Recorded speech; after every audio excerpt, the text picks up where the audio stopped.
I don't know what to do. My, F28, finance, M28, Alex has a BFF, Danny 28, since they were 4. She's a lovely sweet person who has never crossed boundaries with Alex or their 2 other friends Marcus and Daniel. The 4 are very close.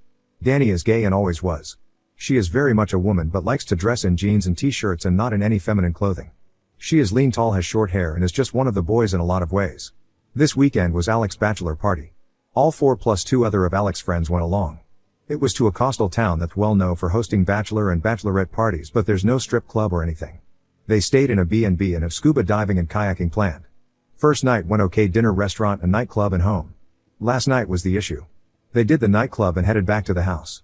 Marcus and Daniel, who are both single, brought back 2 girls from the nightclub and got busy in their bedrooms. The rest were drinking in the living room, but things got a bit loud and the 2 friends started complaining that they didn't get to go to a strip club and never got to see TTS and ass. They were blaming their wives and calling them names. Danny told them to shush as it was ruining the mood, and they both thought it would be funny if they saw Danny's body naked to make up for it. The thing is, Alex joined in and they stripped her. She was screaming loudly and Marcus and Daniel came running and rescued Danny and put her in the bedroom with the girls and had a fight with the 3 men.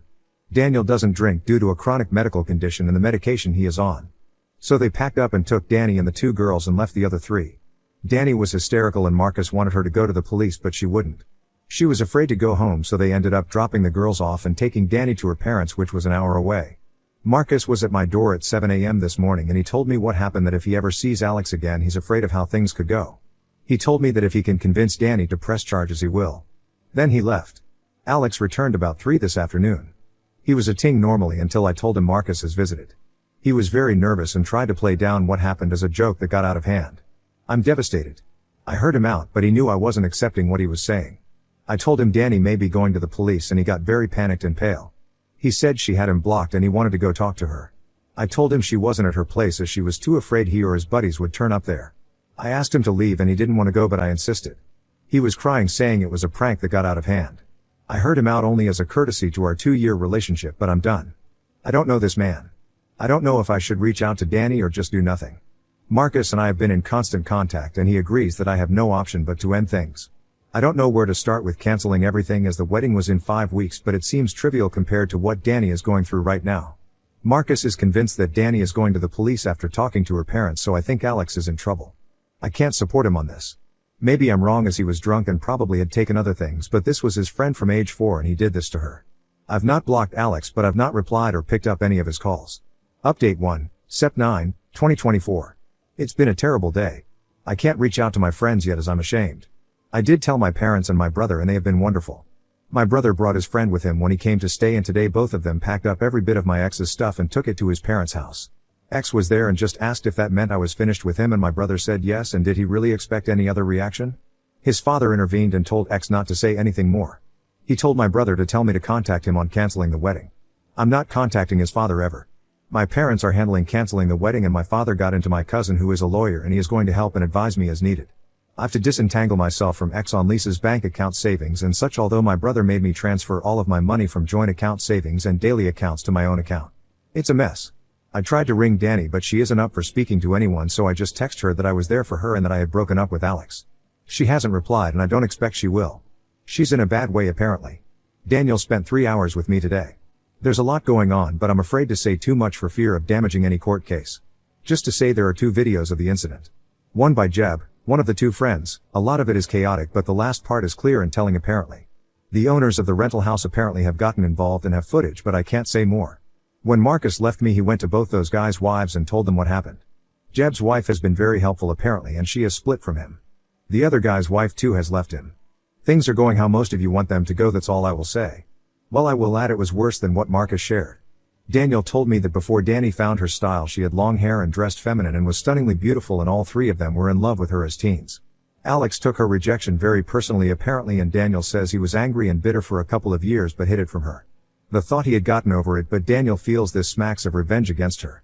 Scary if this is true. I have and continue to receive hundreds of texts from Alex. He told me his father told him to stop texting me, but he can't. I haven't replied or blocked based on advice. This is very hard and I don't know what way all this is going to end up. Sorry about any mistakes and typos, I'm not doing well. If there's more I will post again if I'm able. Update 2, Sep 12, 2024. I got a call from Danny. Daniel has been ever present, and I'm guessing it was because he knew she was going to call. There's a lot more to the story. The first night was normal as I said, but in the Saturday Alex, Jeb and their friend decided not to go scuba diving with Danny, Daniel and Marcus. Danny was feeling very hungover and gave up after an hour and went back to the Airbnb. She walked into the living room to find all three guys engaging in sexual acts with two women. Jeb shouted at her to get out as this was costing them a fortune. The women were escorts. She left and went back to the boat and only told Marcus what she saw. When they all went back later, Alex told her to not tell me as it was just his last bit of freedom. She told him she was disgusted with him and that he wasn't free.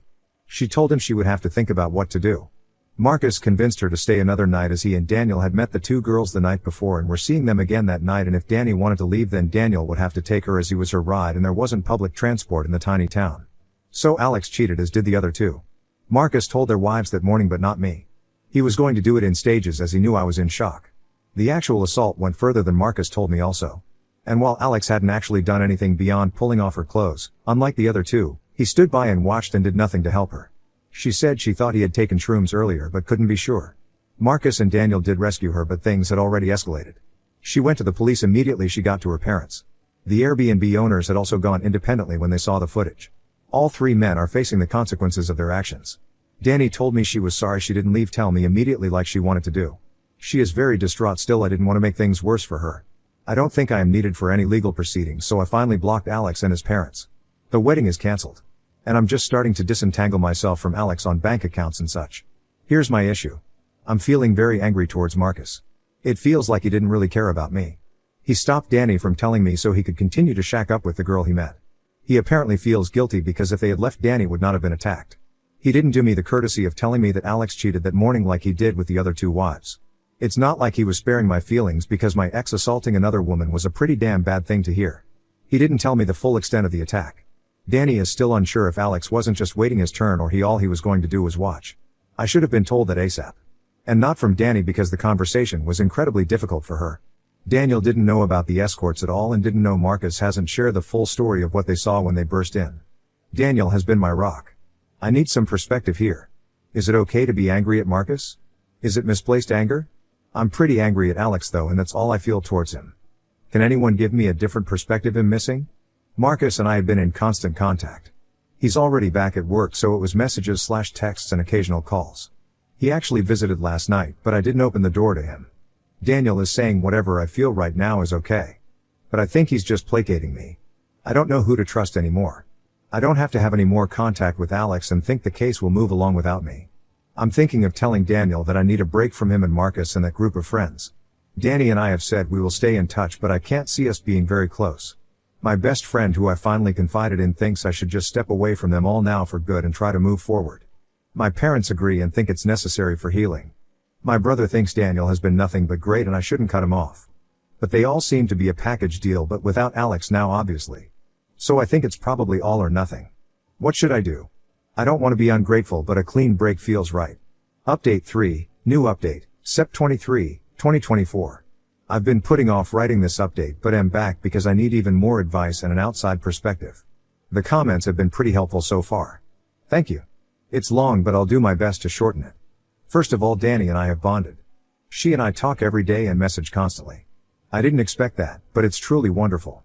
She says she needs a good straight friend right now, JK, and honestly she is a great person and has been a huge support to me despite what she has been going through. I told her I posted here as I felt guilty as to tell my story I had to tell hers. She was okay with it. She is thinking of waiving her right to anonymity when the trial comes, as she wants everyone to know she was raped and by who.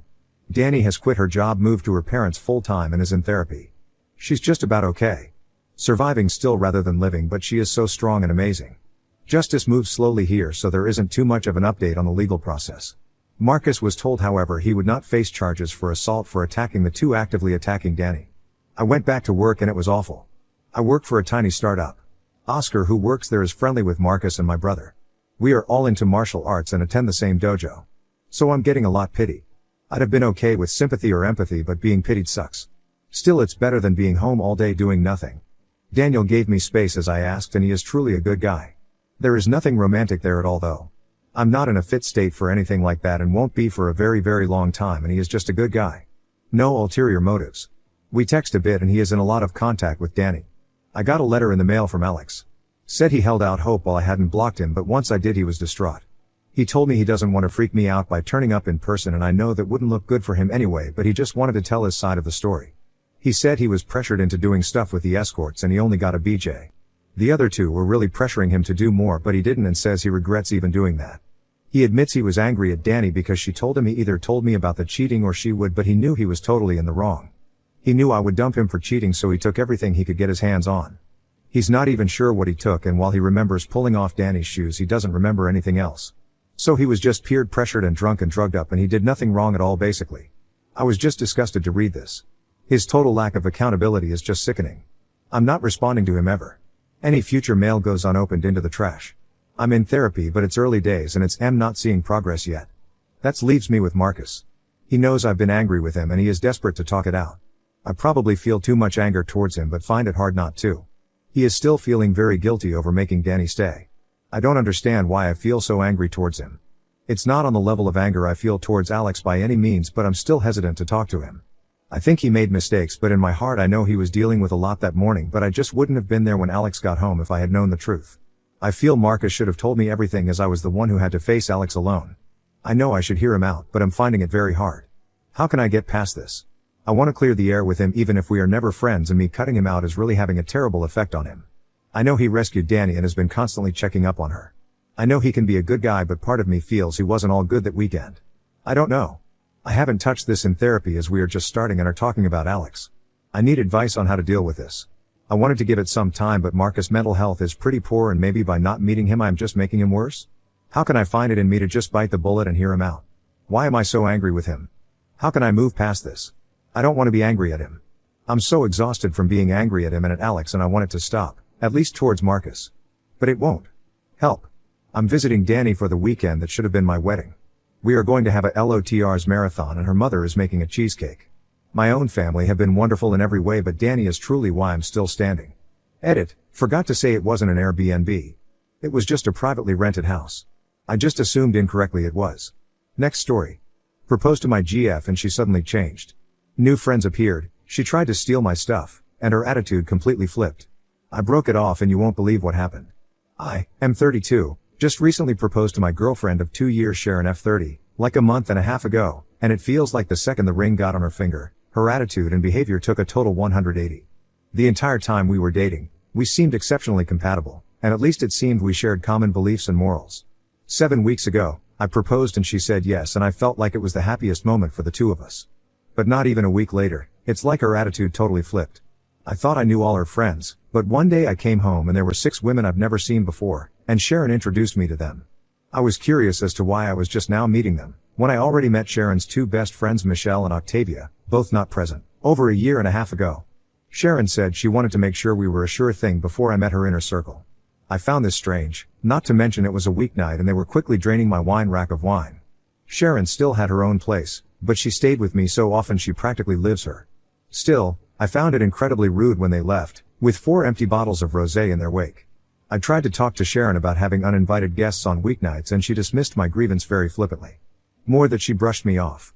The following weeks she went out with the girls several times, and when she brought the girls to my place twice without notice, once with notice to appease me, her words, they all treated me like a butler, shaking their empty wine glasses at me for refills. After the 4th time, I made it clear that I will get a locked wine rack. Sharon just called me no fun after that. It gets worse. Sharon decided me and the girls got off on the wrong foot, and said we should have dinner together at a nice restaurant. Well, I went, and it was not great.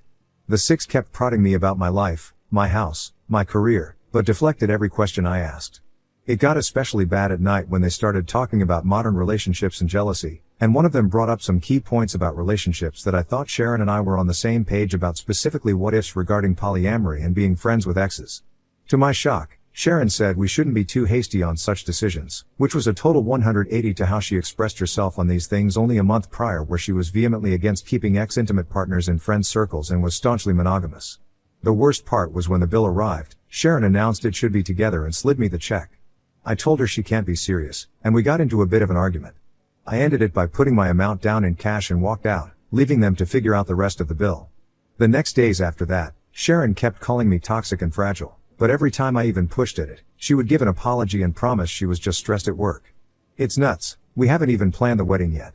The worst part was this Monday, when at work, I got a Nest doorbell alert, checked and saw Sharon and one of her 6 new friends arriving at my place, going in, and exiting with my golf clubs. This set was a gift from my father, and it cost a pretty penny too, so Sharon lending it out without my permission got me pissed. I immediately called Sharon and told her and her friend to return the clubs. Sharon tried to gaslight me with, "But you promised to lend the clubs to her boyfriend, remember?" I told her the clubs cost would move it into a serious crime, and her friend had an hour to return them or the cops would be called. Sharon insisted she got my permission and I told her to cut the crap. Well, not 45 minutes later I got another notification of Sharon and her friend coming back with the clubs and going inside, leaving them, Sharon's friend flipping off the Nest doorbell on the way out. I got home and saw Sharon's friend literally just threw the clubs and back on the living room floor. Sharon tried to talk to me about my toxicity again, and I told her again to cut the crap. I said if I knew this was how she was, I would have never proposed. That seemed to freak her out and she again insisted that she was stressed from work, but I wasn't buying it anymore. I told her to return the ring and her key, and we would talk about our relationship this weekend. She cried and begged me not to cancel the engagement, and insisted that it was just stress. I told her again we will talk about it this weekend. She finally relented. I had my house rekeyed anyways after she left, just to be safe. Sharon has been texting me constant messages of love and apologies for getting swept up, and insisted she was only wanting to show me off to her close friends. I don't know, I'm just not buying it.